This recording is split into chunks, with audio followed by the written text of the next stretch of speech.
Assalamualaikum warahmatullahi wabarakatuh. Halo teman-teman, kembali lagi bersama saya di video ini. Perkenalkan, nama saya Daris Aben Nafia dari kelas 8 Santri Pesantren Entrepreneur Kiai Demak. Nah, pada video kali ini saya akan mewawancarai Mbah Yai selaku pemimpin Pondok Pesantren Entrepreneur Kiai Demak. Assalamualaikum Mbah Yai. Waalaikumsalam Daris, apa kabar kamu? Alhamdulillah baik. Udah sarapan belum? Belum. Belum. Udah ngaji? Dah. Nah, terus gimana ini ceritanya? Pada wawancara kali ini saya akan bertanya-tanya kepada Mbah Yai tentang PKI. Nah, sebenarnya definisi PKI dan asal usulnya pakai PKI di Indonesia itu bagaimana? Sebelum Mbak Yai jawab, Mbak Yai mau tanya dulu. Kenapa kau anak-anak SMP bertanya dan ingin tahu tentang PKI? Karena saya itu pengen lebih tahu lebih dalam lagi tentang PKI, karena saya waktu itu pernah menonton film PKI tapi saya belum terlalu ngerti apa dari isinya itu. Bagus. Itulah anak-anak muda sekarang harus begitu, harus mengerti betul segala sesuatu, jangan hanya asal-asalan. Asal denger, asal tahu tapi tidak jelas apa sesungguhnya. Nah, sekarang silakan kalau gitu kan definisi ya, Yangkung perbaiki sedikit. PKI itu akronim atau singkatan. P partai, K komunis, I Indonesia. Nah, partai itu apa? Partai itu kumpulan orang yang menganut ideologi tertentu agar supaya ideologi itu dapat dilaksanakan atau dapat diwujudkan. Itu namanya partai. Lah, komunis itu apa? Komunis itu arti awalnya adalah komune, kebersamaan. Kemudian menjadi komunisme, paham tentang kebersamaan sebagai lawan dari individualisme. Nah, individualisme itu paham yang berkembang dari kapitalisme. Kapitalisme itu paham yang mengajarkan bahwa kehidupan manusia itu didasarkan atas kapitalnya. Nah, itu menjadi persoalan bagi kalangan komunis karena manusia itu nanti terbagi menjadi dua kelompok. Ada kelompok yang memiliki modal, memiliki kapital, dan ada kelompok yang tidak memiliki kapital. Kelompok yang memiliki kapital atau kapitalis itu dalam pandangan komunis itu menindas individu-individu yang tidak mempunyai modal, yang namanya kaum buruh dan kaum tani. Maka kaum buruh dan kaum tani itu disebut kelompok tertindas. Yang menindas adalah kelompok kapitalis. Nah, kaum buruh dan kaum tani yang tertindas itu dia berkumpul, berhimpun, bersama-sama melakukan perlawanan terhadap kaum kapitalis. Itulah komunis. Nah, apa tujuannya?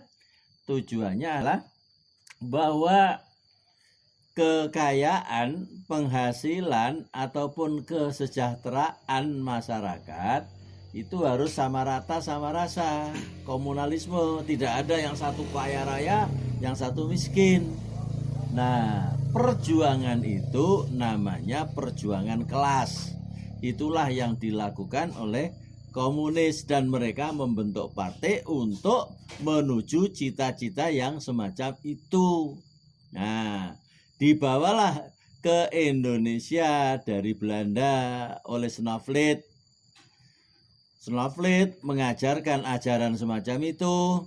kepada Semaun, Darsono, Alimin, Muso, Tan Malaka ya pada tahun 1914 di Semarang. Mereka itu bekerja di kereta api. Nah, kamu senang jadi masinis, itu dulu mereka itu bekerja di situ, spur. Tapi karena masih lemah, mereka bergabung di Sarekat Islam Semarang, Sarekat Islam lokal Semarang, dan kemudian tahun 1917 mereka mendirikan Sarekat Islam Merah, pecah Sarekat Islam Merah, Sarekat Islam Putih, dan tahun 1920 mereka mendirikan Partai Komunis Indonesia. Jelas? Apalagi? Nah, tadi kan yang pas Mbak Hen jelasin apa definisi PKI ini itu kan ada kata-kata kapitalis. Nah, kapitalis itu apa sih? Itu kapitalis itu tadi udah dijelaskan oleh Mbak Yai dari kata-kata kapital. Kapital itu modal. Kapitalis itu orang yang bermodal, orang yang punya kapital. Gitu ya? Itu kapitalis. Nah, orang yang punya kapital, punya modal itu menguasai sumber daya alam, sumber daya ekonomi, dan mereka mempunyai penghasilan yang banyak. Mereka kaya, mereka makmur, sedangkan buruh-buruhnya, petani-petaninya, buruh taninya, dia tidak makmur, dia miskin. Nah, itulah inti dari perjuangan PKI adalah perlawanan kaum proletar, namanya proletar melawan kaum kapitalis. Itu kapitalisnya di situ. Nah, terus pas kan yang pas lagi kejadian G30 PKI ini. Nah, kenapa pas kejadian itu tuh PKI itu ngincer dan membunuh para jenderal? Padahal kan mereka itu kan bukan tokoh agama. Lah kalau jenderal-jenderal dibunuh, Jenderal Ahmad Yani, ada 7 orang itu ya, Jenderal S. Parman, Jenderal MT Haryono, Jenderal Haryono, dan S. Parman. Kemudian di Jogja ada Katamso, ada Sugiono, dan yang diincar pertama sebetulnya Jenderal Nasution. Lah kenapa mereka yang diincar, yang dibunuh bukan tokoh agama? Jenderal ya dibunuh, jenderal ya diancam, tokoh agama juga diancam. Nah, jenderal itu diancam karena jenderal-jenderal itu menghalangi, dianggap sebagai perintang, tahu perintang ya? Perintang perjalanan perjuangan PKI untuk merebut kekuasaan Republik Indonesia. Pada waktu itu Soekarno itu Presiden Indonesia sakit. Kalau Soekarno itu mati, siapa yang nanti akan menggantikan Soekarno? Bisa jadi yang gantikan Soekarno adalah Yani, jenderal-jenderal itu. Lah oleh karena itu jenderal dibunuh. Itu yang di Jakarta. Yang di kampung-kampung, yang di desa, kiai-kiai, orang-orang kaya itu diancam oleh PKI karena dia dianggap sebagai kapitalis. Nah, dianggap kapitalis oleh para PKI itu, maka dia menjadi musuh PKI. Gitu. Terus yang selanjutnya, apakah perannya PKI di Indonesia ini itu positif atau negatif? Ya, kalau orang menulis tentang orang, kelompok atau golongan yang jujur, itu setiap orang, setiap kelompok, setiap golongan itu ada positif, ada negatifnya. Positifnya PKI itu ya, itu dia kritis terhadap kapitalis. Nah, kritis kepada kapitalis mengakibatkan kapitalis itu tidak semena-mena, tidak sewenang-wenang, tidak menindas orang-orang miskin. Nah, karena apa? Ada pembelaan dari orang-orang komunis. Itu positifnya. Negatifnya, komunis itu untuk mencapai cita-cita rela melakukan teror. maunya dia itu dengan kekerasan. Mencapai cita-cita itu dengan kekerasan, dengan revolusi, dengan perubahan secara cepat. Dan perubahan secara cepat itu penumpahan darah. Itu terjadi 1948 di Madiun dan terjadi lagi 1965 di seluruh Indonesia. Karena apa? Karena dia ingin mendirikan negara berdasarkan komunisme. Nah, untuk mendirikan negara berdasarkan komunisme itu dia rela untuk melakukan pembantaian demi pembantaian itu. Itu negatifnya. Dua, pahamnya, ajarannya, komunis itu pada akhirnya tidak mementingkan Tuhan. Bahkan tidak bertuhan. Tidak beragama. Sedangkan manusia di muka bumi, termasuk yang di Indonesia, manusia itu mempunyai keyakinan akan adanya Tuhan. Dan manusia itu memeluk agama. Maka orang-orang beragama, pemimpin-pemimpin agama pasti tidak sepakat, tidak setuju dengan PKI, dengan Partai Komunis, atau dengan komunisme. Tidak sepakat, nggak bisa ketemu agama dan komunisme. Maka mudah diprovokasi untuk terjadi konflik. Nah, itu negatifnya. Ya, negatifnya itu seperti itu. Ya, jadi kalau melihat perbandingan antara positif dan negatifnya, untuk kasus dunia dan kasus Indonesia, komunis itu banyak negatifnya. Karenanya dunia ini sedikit sekali yang berpaham komunis. Negara komunis sendiri seperti Rusia, dulu Uni Soviet, Cina, itu komunis hanya digunakan dalam bentuk pemerintahannya. Agar supaya bisa memerintah rakyatnya dengan apa? Keras. Ya, dengan apa? Kekuasaan. Tetapi dalam bidang ekonomi mereka sudah menganut kapitalis tadi. Nah, dengan demikian maka ada positifnya tapi negatifnya lebih banyak. Maka di mana-mana komunis tumbang, tidak laku. Sebagai sebuah ideologi untuk menuju kepada kemakmuran dan keadilan. Kenapa? Di negara-negara komunis kemakmurannya di bawah ya dengan negara-negara kapitalis. Ternyata negara komunis yang otoritarianisme itu tidak lebih baik dari negara-negara kapitalis yang demokratis. Para pemimpin-pemimpin partai ternyata hidup mewah dibandingkan dengan rakyatnya. Apa bedanya dengan kapitalis kalau kayak gitu? Sama aja kan? Nah, itulah akhirnya di dunia ini komunis tidak laku. Tetapi di Indonesia berbeda. Di Indonesia ini ada dendam. Karena ada konflik, karena ada pertempuran antara PKI dengan non-PKI. Banyak yang dibunuh. Kalau 48 orang Islam banyak dibunuh, 65 PKI banyak dibunuh. Ini pada dendam. Nah, dendam itulah yang mengakibatkan sampai sekarang dari kalangan Islam menganggap PKI itu sebagai ancaman, dan dari PKI sendiri, dari PKI-nya sudah tidak ada, tapi orang-orang yang mempunyai paham komunis itu sendiri seringkali melecehkan, merendahkan umat Islam dan bahkan mengadu domba umat Islam, fitnah-fitnah dan seterusnya. Itu yang menjadi kondisi seperti sekarang ini kayak begitu.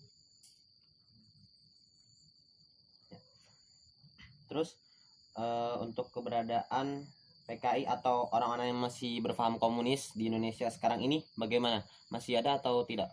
Ya kalau orang berpaham komunis itu masih ada.